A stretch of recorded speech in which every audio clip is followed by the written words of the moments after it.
Hello everyone, Scienter here, and welcome to November of 2025. We're getting close to the end of the year. Snorlax says hi. So lots of stuff from this past month. I think the big thing to mention is the announcement about Guild Wars Reforged, the update to Guild Wars 1.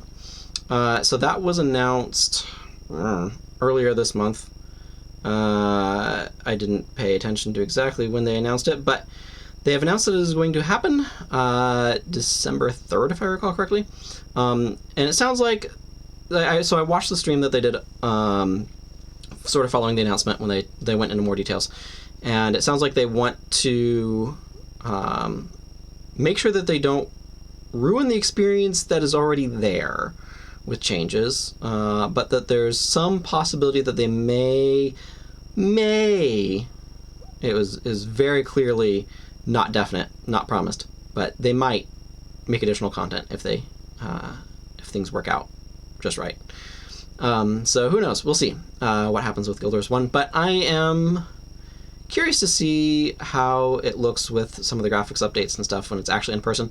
It streams always, like anything with a video game, when you're looking at video recording of it, stream, whatever, is never going to look as good as it actually does in person. And there's compression reasons for that, obviously, because there's a process by which that happens. So I am tentatively looking forward to it. I'm still undecided if I'm going to actually stream on that day, but there's a decent chance of it, that I might stream like basically twice. Was that next week? So we'll see. But it has been some exciting news. Some very exciting news.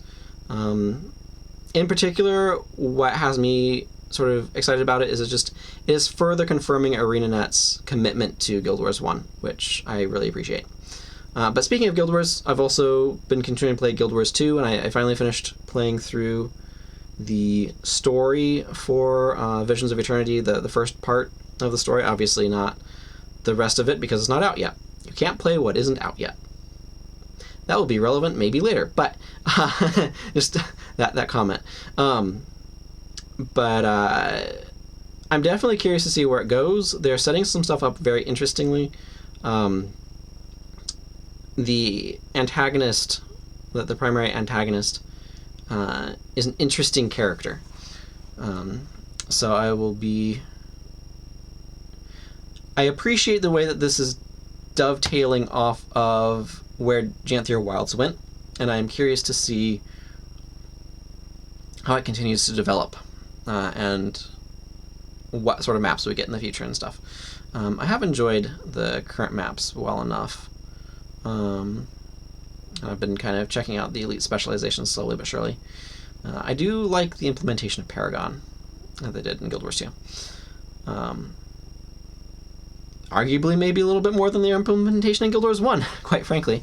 Guild Wars 1 Paragon, I think, has a lot of design issues. But I've gone over that in the past. No need to go over that again. The other, though, like just looking through big things from this past month, the tail end of Bingo Brawlers Season 5, which I thoroughly enjoyed that. For those who don't know what Bingo Brawlers is, just to kind of give a rough overview, if you're familiar with the concept of a bingo board, this is a 5x5 grid. The way that the video game bingo formats kind of work, now there's some different rules that you can play, but the basic concept is you usually have a board of 25 squares, a 5x5 grid, and on each square is some sort of objective, some sort of thing to accomplish. Bingo Brawlers has so far been, I think Bingo Brawlers itself, I don't know about side events, but Bingo Brawlers itself has been entirely Elden Ring. And so there'll be objectives like defeat this boss, or upgrade a weapon this amount, things like that. There's quite a wide variety of objectives, but there's different ways that you can play. The way that they typically play is called lockout, which is where when one person claims the objective, the other player or players cannot. And the way that you win is either you get a line, vertical, horizontal, diagonal, or if you block all of your opponent's possible lines, then you can win by majority, which is getting to 13 squares. Obviously, once you're at 13, that is over 50%, and so you're declared the victor at that point. So season 5 it was a really cool team format where it was a 2 versus 2, one player in the base game and one in the Shadow of the Erdtree DLC. So they would then compete to get objectives, and there's some mods involved to make getting around the maps to kind of expedite things a little bit, give a little bit more access to things for the DLC players. It's similar to what they did with Season 4, and then things like that, so that players can get around a little bit more. But it's a fun esport to watch, and I thoroughly enjoyed watching it. So, and then just the other big thing, really big thing, particularly for me this month, has been that time I got reincarnated as a slime. I have been reading the light novels. So in November, I started, let's see, with book 11 out of 21 currently out books, and I have finished the remaining of them. So I'm read up through 21. 22 comes out in February. That's what I meant by having to wait for more parts that I alluded to earlier, because I am having to wait for more parts. I am looking forward to it. I'm not going to talk a whole lot about the story here. If people are interested, I could do kind of a review. There are some thoughts that I'm going to share. I do think that the first 60% or so is a bit stronger than the remaining 40%, but we'll have to see how the landing gets stuck in book 22. I need to check to see if there's going to be a 23rd book or not. The author, in the afterword of book 21, the author very clearly wants to wrap up with book 22, but I don't know if they actually accomplished that or not. But I've overall enjoyed the series. It does a lot of interesting things. I will say something that's true for both That Time I Got Reincarnated as a Slime and So I'm a Spider, So What. Not as much with Overlord. I read through Overlord. I think it has a little bit of this, but that one felt like it was trying to be a little bit more of a premiere series, I guess. I don't know. I don't know if it quite deserves that, but that's a separate entirely thought. But the company that did Slime and Spider, the translations, Yen Press, I really wish that they would put a bit more care into their translation work. I don't really know what the situation is for the translators. I would be very curious to know, but there's a lot of simple errors that could have been corrected with proofreading, and it feels like they didn't proofread it at all, and there's weird issues like that. I don't really know what the process is that they're going through that results in that. Some things I think of in Spider, there's a whole book where they use 1,000 when they mean 10,000, and I just don't know how that happened. I don't know if it's an error that somehow was in the original text that then just didn't get caught there and then carried through in the translation, or if there's an error in the translation or what. Spider wasn't as bad as, that's the main thing that I really think of with Spider. With Slime, for some reason, pronouns get all wonky in places, where it gets a little convoluted. And I don't know what's going on that caused that to happen. In one of the books, it literally had 2 characters' names swapped. I don't know how that happened either.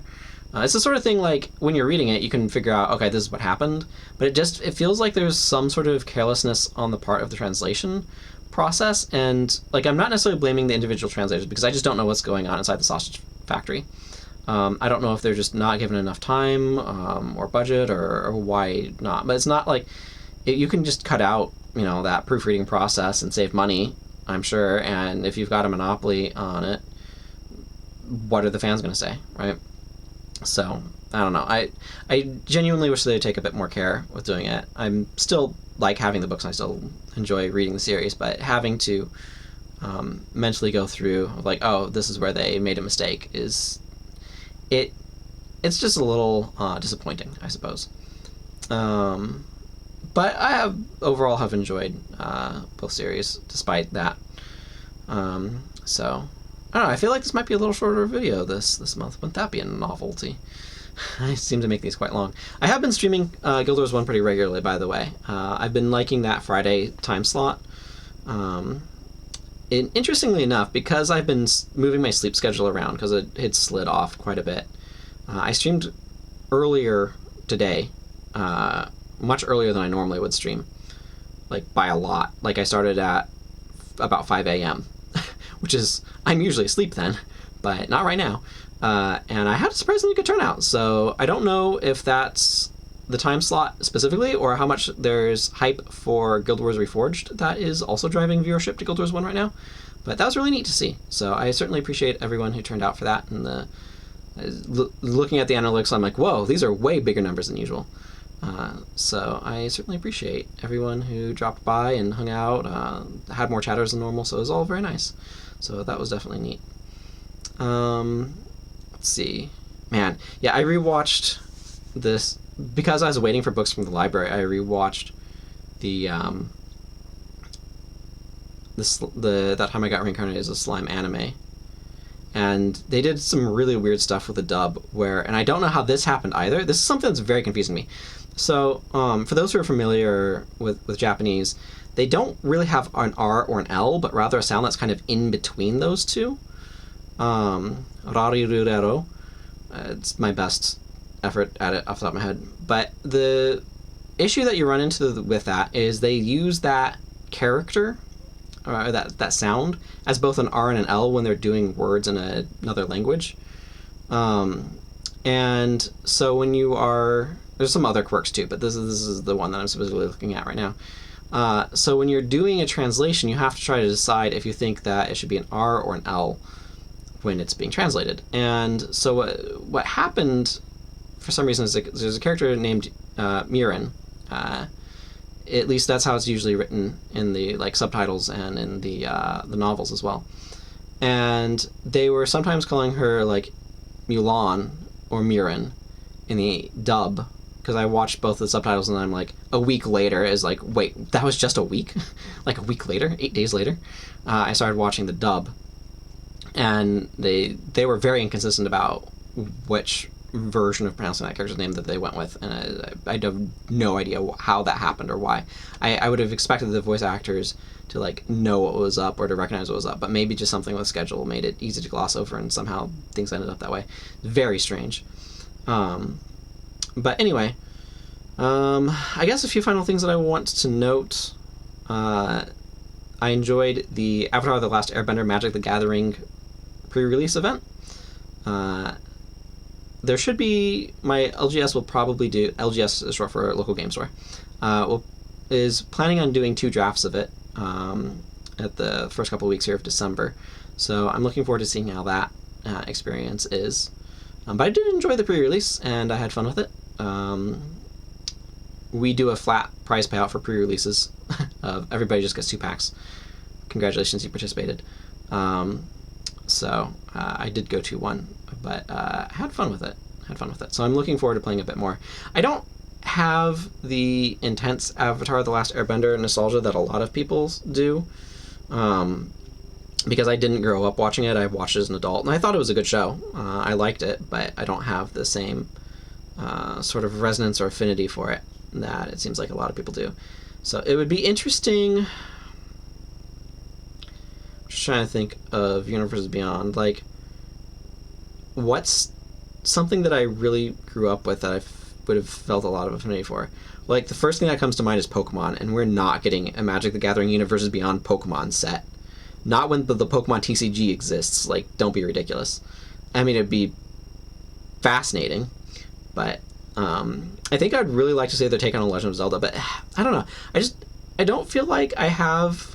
when I think about childhood nostalgia, it is specifically about the emotions and experiences I had as a kid, but they're non-replicatable.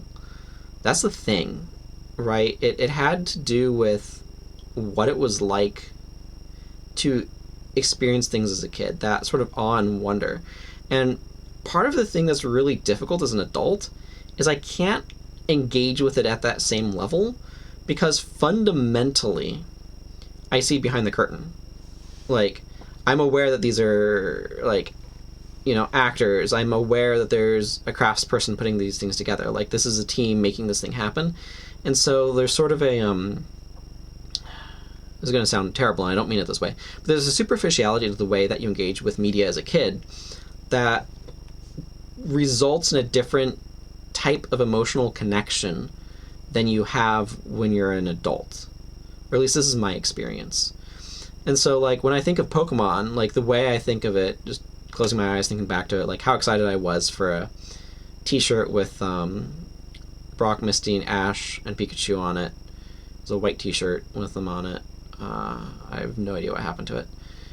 But, you know, the way that I felt about that t-shirt, the way that I felt watching the anime, the way that I felt playing those old games, like, and games in particular are especially interesting as a thing, because you can have rose-tinted glasses about them, and then you go and play them again, and holy moly do I not want to play Gen 1 Pokemon.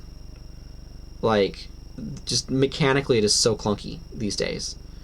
I have a lot of nostalgia for what those experiences were like, but it's just not, like, I can remember what those experiences were, but, like, I've got other things now, right? And like, somebody who's played, you know, more recent gens of Pokemon does not want to go back and play Gen 1 and, like, have to deal with bag management. It's just so terrible. So, because you have to 20 slot inventory and everything else has to be, like, chucked into storage, and it's not fun managing that. It's not fun having to, like, manually transfer boxes, and working with boxes to store your Pokemon that aren't in your party is mega clunky. So anyway, there's just a lot of things. Like, if they really wanted to nostalgia bait me with Pokemon, give me a game with Gen 1 graphics and, like, modern Gen mechanics. And, like, Gen 1 sound. Like, Game Boy graphics and sound font, or audio font. Those are the same thing. And, like, modern mechanics so it actually plays well. That would get me. But, you know, it's just one of those things where, like, the way that I'm going to engage with media is fundamentally different, because I recognize the creator's presence in a way that I didn't as a kid. I don't even remember how I got into this topic, but here we are. Oh yeah, trying to figure out what sort of Universe versus Beyond property would be, like, nostalgia bait for me, and, like, I can't really think of anything because it's just not the way I operate. Otherwise, like, I've been working on my book. I don't know. I need to figure out. So so for writing style, and I've known this for quite a while, I'm what's classified as a pantser, where you kind of, like, figure it out on the seat of your pants. So I've finished sort of, like, I figured out what the high level story was pretty quickly. And so it's been a process of, like, breaking things down and fleshing things out. So I've kind of figured out the last chapters in terms of outlining it. So I've written a good chunk of it in terms of, like, first draft. So I'm excited to kind of pull it together, and hopefully next year is a time, but there's so many other things I'm going to have to figure out. So anyway, I feel like I've mentioned that I've been working on a book before. I don't know. I think that's something, it's something I have been working on. So, well, I'm going to go ahead and wrap up here. I feel like that covers, I'm just scanning the other things mentioned. I feel like that covers most of the stuff from this month. It's been a good month. There's definitely been a lot more going on than I realized. Months are long, and it's easy to forget that. But they are. And looking back makes me realize it all over again. So until next time, everyone, take care. Thank you for watching, and goodbye.